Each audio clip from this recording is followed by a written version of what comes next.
Good morning, good afternoon, good evening. What is up? Welcome to the pod. So, you lost fat and you regained it.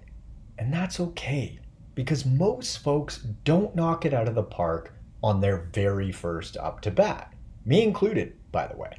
I honestly don't even know how many quote unquote diets that I've done in my life, but it's a lot. And it took me time to really dial in and find out not only what worked for me as an individual, but also what I was willing and able to sustain long term.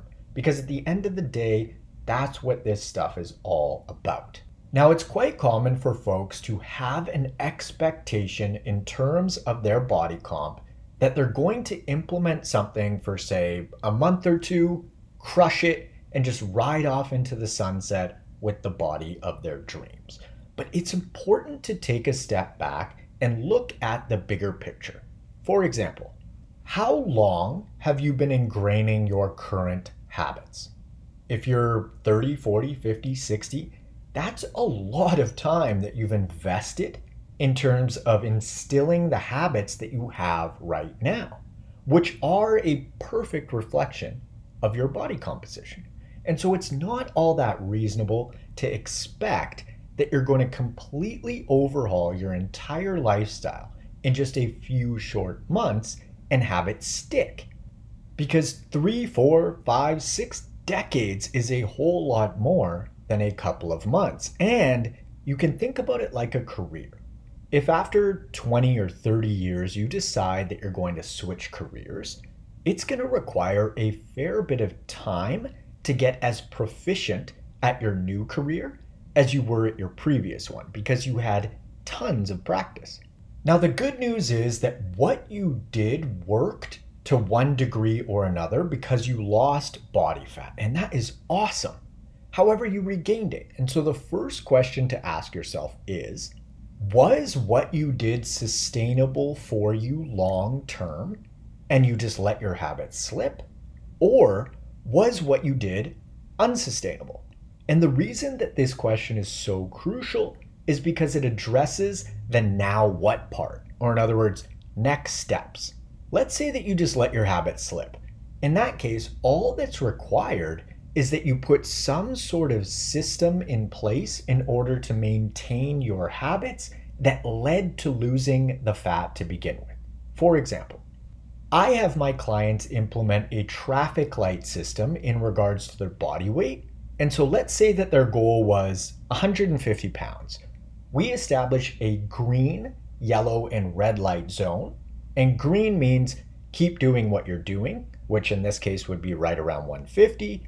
Yellow means you might want to tighten things up a tad. And red means stop and recalibrate your habits today because we are clearly moving in the wrong direction. Another system that's successful for a lot of folks is doing some meal prep.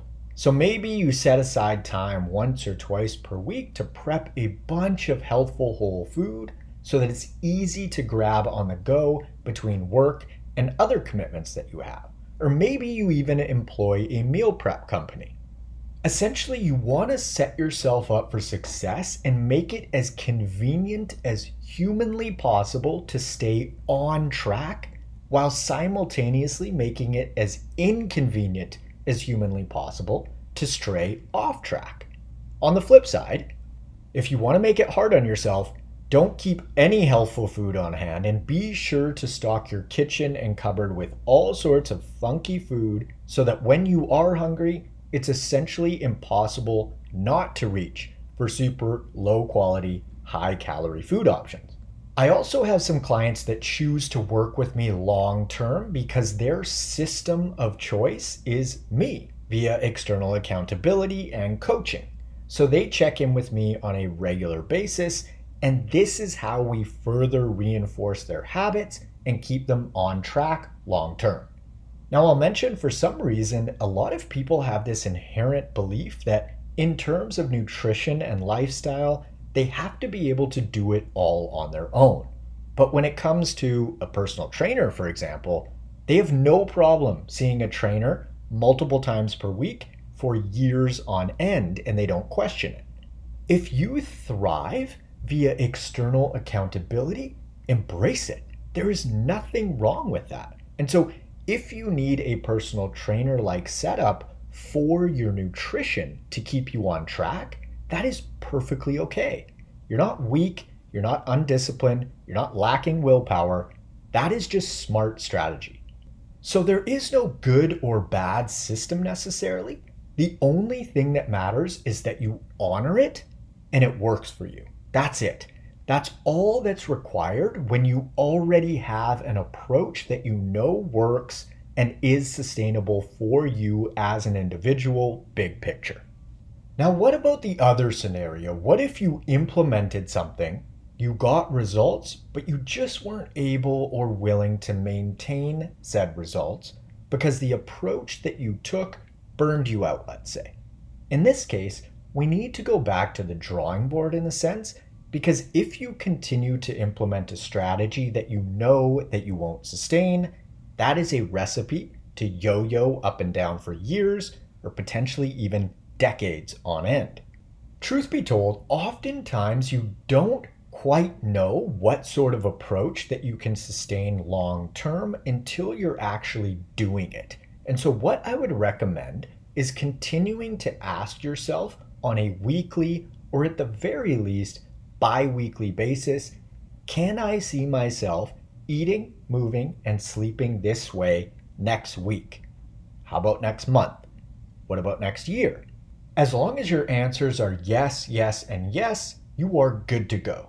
And if at any point an answer is no, just identify what part or aspect that is unsustainable and modify it until your answer to all three questions is yes.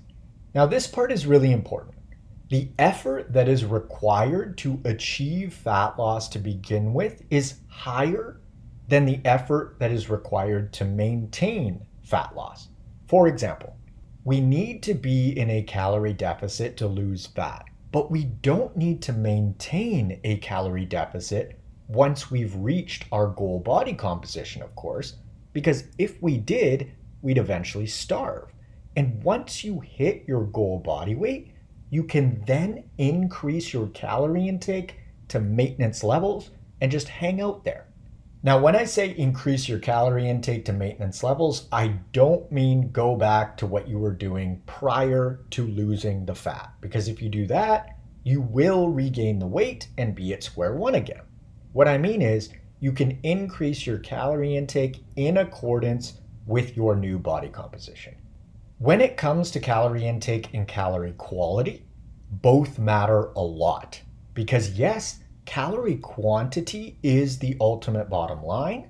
However, you can make it much easier or much harder for yourself to sustain your bottom line depending on what food choices you choose to make.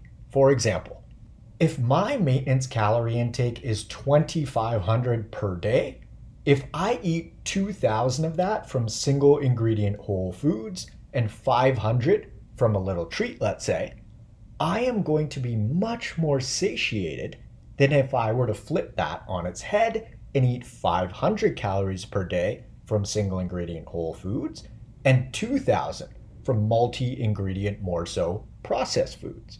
Same calorie intake, but a drastically different feeling as far as fullness goes. Not to mention the former is a far healthier approach.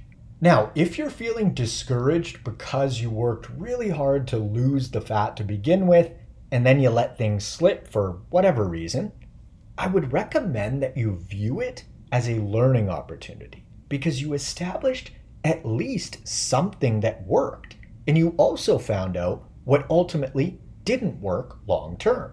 And so you could just sit in frustration and spin about woulda, shoulda, coulda, or you could be like, now I have this experience and information that I didn't have before that I can use moving forward. It's like relationships. Chances are you didn't marry your high school boyfriend or girlfriend.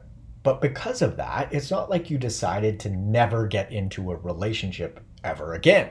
You gained experience, you gained knowledge in terms of what worked, what didn't, what you like, what you don't like, and then you used all of that insight in your next relationship, and most likely the one after that, and the one after that, until you find or found the right longer term fit for you. Nothing is ever wasted when you reflect, learn, integrate, and move forward with additional wisdom. On the other hand, if you just repeat the same patterns and relationships with different people over and over again, that's like implementing the same fat loss approach that you know just isn't going to work. So if you've established a lifestyle approach that you know works, and the only thing that's required to keep it rolling long term is a system or systems, put those in place. And if you haven't quite found that sustainable lifestyle approach, keep looking. You will absolutely get there because humans are so resourceful. We just find a way when we're truly committed to something. And you've heard me make this distinction between interest and commitment a whole bunch of times before. When you're interested, you'll only take the necessary steps to get said interest when it's convenient. But when you're committed, you do what's required. You make it happen. And so once you are committed, it's not a matter of if you'll reach your goal and maintain it, it's only a matter of when. If you're interested in applying for one-on-one nutritional coaching and or workout design with me, you can click the link in the description below or head on over to n1fitness.com/coaching. On Instagram, I'm at N1Fitness. On TikTok at the N1Fitness. And on YouTube, I'm at MarcusSadu/N1Fitness. Feel free to leave us a review on your favorite podcast platform if you'd like to, and be sure to hit that subscribe button. Thanks so much for tuning in. I hope that you found this episode useful, and I will catch you on the next one. See ya!